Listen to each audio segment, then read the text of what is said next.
आताच सन्माननीय राज ठाकरे यांचं भाषण संपलं आणि ते निघाले. शेतकरी कामगार पक्षाच्या आजच्या मेळाव्याला या मंचावर जवळजवळ महाराष्ट्रातल्या सर्व प्रमुख पक्षांचे नेते उपस्थित आहेत.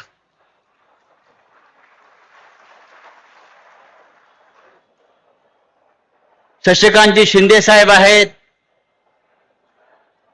मनसे प्रमुख येऊन गेले, शिवसेना आहे आणि महाराष्ट्राच्या कानाकोपऱ्यातून शेतकरी कामगार पक्षाचे कार्यकर्ते पदाधिकारी इथे जमलेले आहेत. मी जयंतराव पाटलांना एवढं सांगेन, आम्ही सगळे इथे आलेलो आहोत ही शेका पक्षाची पुण्याई आणि या महाराष्ट्राच्या मातीत गेल्या 78 वर्षापासून शेतकरी कष्टकरी यांच्या संदर्भात पक्षानं घेतलेल्या तुमच्या भूमिका आणि संघर्ष, दोन पक्ष या महाराष्ट्रामध्ये आहेत. दोन पक्ष, एक शेतकरी कामगार पक्ष आणि शिवसेना. त्यांना संघर्ष केल्याशिवाय काही मिळालंच नाही. आमच्या वाट्याला सतत संघर्ष. असं वाटतं आता कुठे बरेच दिवस येत आहेत की कोणीतरी मध्ये येतं आणि तुकडे करून जातं. त्या मानानं शरद पवार साहेबांचा पक्ष आमच्या हा तसा पहिल्यापासून इतके मोठे नेते महाराष्ट्राच्या कानाकोपऱ्यात जिल्ह्यामध्ये असे मोठे मोठे नेते तुम्हाला लाभले आणि तुम्ही टिकून राहिलात. शेतकरी कामगार पक्ष आणि शिवसेनेचा असा आहे की आमचे कार्यकर्ते पहिल्यापासून फाटके आणि ह्या दोन्ही पक्षानं महाराष्ट्राच्या मराठी माणसाच्या भूमिपुत्राच्या प्रश्नावर सातत्यानं लढे दिले. हे इथे पाहायला पाहिजे. हे जे फोटो लावलेले आहेत, एकेकाळी हे आमचे हिरो होते सगळे. आम्ही ज्या अनेक गोष्टी राजकारणामध्ये समाजकारणामध्ये आम्ही शिकलो त्याच्यामध्ये हे सगळे शेका पक्षानं निर्माण केलेलं हे नेतृत्व, आधी केशवराव धोंडग्यांपासून उद्धवराव पाटील असतील, आमच्या अलिबागचे दत्ता पाटील, प्रभाकर पाटील, सगळे भाऊसाहेब राऊत ही नावं घ्या तुम्ही. एकेकाळी या महाराष्ट्राचं नेतृत्व जे आहे ते ह्या लोकांनी केलेलं नेतृत्व आहे. हा शेतकरी कामगार पक्ष आहे. महाराष्ट्राला उत्तम अर्थमंत्री कोणी दिला असेल यशवंतराव मोहित्यांच्या रूपानं, ते सुद्धा शेका पक्षाची देणगी. हे मी आपल्याला तरुण पिढीला यासाठी सांगतोय,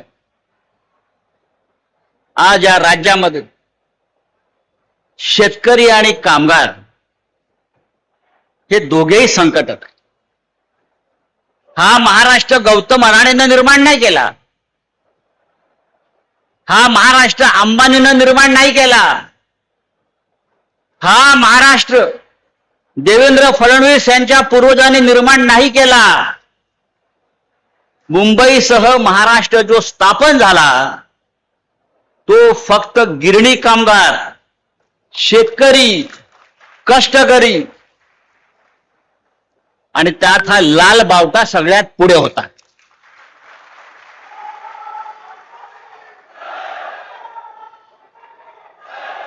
हा लाल बावटा स्वातंत्र्याच्या लढ्यामध्ये भारतीय जनता पक्ष नव्हता. स्वातंत्र्याच्या लढ्यामध्ये भारतीय जनता पक्ष काय राष्ट्रीय स्वयंसेवक संघ असेल कोणी नव्हतं. महाराष्ट्राच्या लढ्यामध्ये comrade Shripad Amrit Dange, comrade Annabhau Sathe, comrade Amar Shaikh, comrade Gangadhar Reddy, comrade N D. Patil, किती नावं घ्यायची, अहिल्या रांगडेकर, अख्खा रायगड जिल्ह्यातला शेतकरी कष्टकरी समाज हा महाराष्ट्राच्या लढ्यामध्ये होता सगळ्यांबरोबर. म्हणून हा महाराष्ट्र आज देवेंद्र फडणवीसला भोगता येतो आहे. माझं आणि शेतकरी पक्षाचं नातं आहे. मी रायगड जिल्ह्यातला आहे. ज्या जिल्ह्यामध्ये हा पक्ष सर्वाधिक रुजला त्या जिल्ह्यामध्ये माझा जन्म झाला. त्या तालुक्यामध्ये माझं शिक्षण झालं. अजूनही मी त्या गावाला जातो आणि त्या माझ्या जन्मापासून मी पाहतोय तिथे शेतकरी कामगार पक्ष, त्यांचे कार्यकर्ते आणि आता चित्रलेखापर्यंत मी नेहमी सगळ्यांची माहिती घेत असतो की तालुक्यामध्ये शेतकरी कामगार पक्षाचं काय चाललंय. तेव्हा मित्रांनो, मी इतकंच सांगेन, हा शेतकरी आणि कामगार वर्ग जोपर्यंत महाराष्ट्रामध्ये आपण टिकवून ठेवू तोपर्यंत हा महाराष्ट्र आपल्या हातामध्ये राहील. आणि आजच्या सरकारला तेच नको आहे. आपण लढणारे आहोत. शेतकरी लढतो, कामगार लढतो, तो जीवाची पर्वा करत नाही, तो स्वाभिमानी आहे. पण आज गेल्या 5 महिन्यामध्ये या महाराष्ट्रामध्ये 550 शेतकऱ्यांनी आत्महत्या केल्या. काय करतोय आपण? काय करतो हे शेतकऱ्यांसाठी, कष्टकऱ्यांसाठी आम्ही आवाज उठवतोय, बोलतोय विधानसभेत, लोकसभेत, राज्यसभेत. आमचा आवाज बंद करण्याचा प्रयत्न होतो. आता तर तुम्ही हातामध्ये लाल बावटा घेतलात. मगाशी राज ठाकरे साहेबांनी सांगितलं, लाल बावटा घेतला की तुम्हाला नक्षलवादी ठरवून तुरुंगात टाकलं जाईल, अशा प्रकारचा कायदा आणला. तुम्ही सरकारच्या विरुद्ध बोललात की तुम्हाला नक्षलवादी ठरवून तुरुंगात टाकलं जाईल. तुम्ही सामाजिक आंदोलनामध्ये उतरलात, सरकारला प्रश्न विचारलात की तुम्हाला तुरुंगात टाकलं जाईल. अर्बन नक्षलवाद काय असतं? अर्बन नक्षलवाद मला माहिती. मी देशाच्या कानाकोपऱ्यात फिरतो. आज खेड्यापाड्यावर, आदिवासी पाड्यांवर, जंगलात काम करणारा जो कार्यकर्ता आहे, one of the major reasons why people don't believe in manifestation is because manifestation was introduced. तो कॉम्रेड आहे.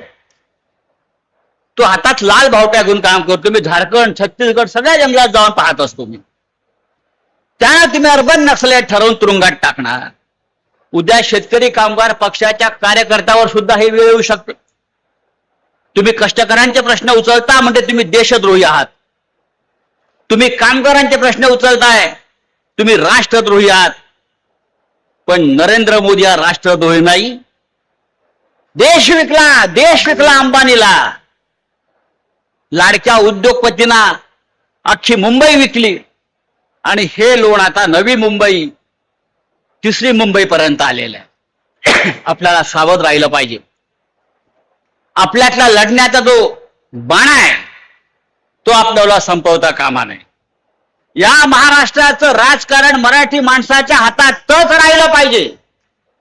यासाठी आपण आता एकत्र आलं पाहिजे. राज ठाकरे, उद्धव ठाकरे एकत्र आले, अख्ख्या महाराष्ट्राला त्याचा आनंद झाला. पण फक्त राज ठाकरे, उद्धव ठाकरे एकत्र येऊन चालणार नाही. त्यांच्या बरोबर सगळ्या या संघटना मराठी माणसासाठी, कष्टकऱ्यांसाठी काम करणाऱ्या एकत्र आल्या पाहिजे. तर या महाराष्ट्रावर मराठी माणसाचा अधिकार आणि हक्क राहील. अनेक प्रश्न या महाराष्ट्रामध्ये आहेत. शेतकरी कामगार पक्षाला निवडणुकीमध्ये यश मिळालं नाही. शिवसेनेला यश मोठ्या प्रमाणात मिळालं नाही. राष्ट्रवादी काँग्रेस पक्षाला शरद पवारांसारखा नेता असताना यश मिळालं नाही. त्यामागची कारणं वेगळी आहेत. पण निवडणुकीमध्ये यश मिळालं नाही म्हणून खचून जाता कामा नये. तर पुढल्या लढाईसाठी आपण सज्ज राहिला पाहिजे. यालाच लढवय्या, या महाराष्ट्राचा लढवय्या बाणा आणि मराठी माणसाचा बाणा म्हणतात. खचून कसले जात आहे. निवडणुका आज येतील, उद्या परत जात. पण आपल्याला या महाराष्ट्राचं नेतृत्व आपल्या हातात घेण्यासाठी आपल्याला कंबर कसून उभं राहावं लागेल. आणि आजच्या या मेळाव्याचं, शेतकरी कामगार पक्षाच्या मेळाव्याचं महत्व हेच आहे. मी दिल्लीमध्ये 25 वर्ष आहे. आजही महाराष्ट्राचा रुबाब आहे दिल्लीमध्ये. आजही मराठी माणूस म्हटला, मराठी खासदार म्हटला की लोक दचकतात. याचं कारण हा महाराष्ट्र स्वाभिमानी आहे. हा महाराष्ट्र कधी झुकला नाही, हा महाराष्ट्र कधी वाकला नाही. आणि खास करून जे रायगड जिल्ह्यातून आलेले हे कार्यकर्ते आहेत त्यांना माहिती आहे रायगड जिल्हा म्हणजे काय. पण आज एक धोका रायगड जिल्ह्यात दिसतोय, जो मगाशी सन्माननीय राज ठाकरे यांनी सांगितला. जसे उद्योग वाढतायत, औद्योगिकरण होत आहे, तसा आपला शेतकऱ्याची पिछेहाट होते. कामगार वर्ग बाहेर येतो, मराठी संस्कृतीवरती आक्रमण होत आहे. यासाठी शेतकरी कामगार पक्षानं पुढाकार घेतला पाहिजे. मी जयंतरावांना सांगेन, जयंतभाईंना सांगेन, जयंतभाई, शिवसेनेची आणि आपली विचारसरणी एक आहे. आपण भूमिपुत्रांसाठी लढणारे लोक आहोत. मराठी हा आपला आत्मा आहे.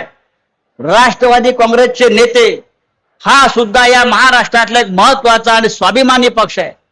आपण सगळ्यांनी एकत्र येऊन या महाराष्ट्रावर होणारं हिंदीचं आक्रमण, उपऱ्यांचं आक्रमण थांबवायला पाहिजे आणि मराठी माणसाची भक्कम एकजूट उभा राहायला पाहिजे. आणि आम्ही सगळे एका नात्यानं आपल्या बरोबर जोडलेलो आहोत आणि हे नातं असंच राहील. महाराष्ट्र राहिला तर महाराष्ट्र धर्म राहील, मराठी माणूस राहील. आणि महाराष्ट्र मेला तर राष्ट्र मरेल, हे सेनापती बापट यांनी सांगितलेलं आहे. मला त्याची या क्षणी आठवण होत आहे. आजच्या दिवशी आपण मोठ्या संख्येनं जमलेला आहात, महाराष्ट्रातून आलेला आहात, कानाकोपऱ्यातून आलेला आहात. हे राज्य छत्रपती शिवाजी महाराजांचा आहे, शाहू फुले आंबेडकरांचा आहे. याचं भान आपण ठेवलं पाहिजे.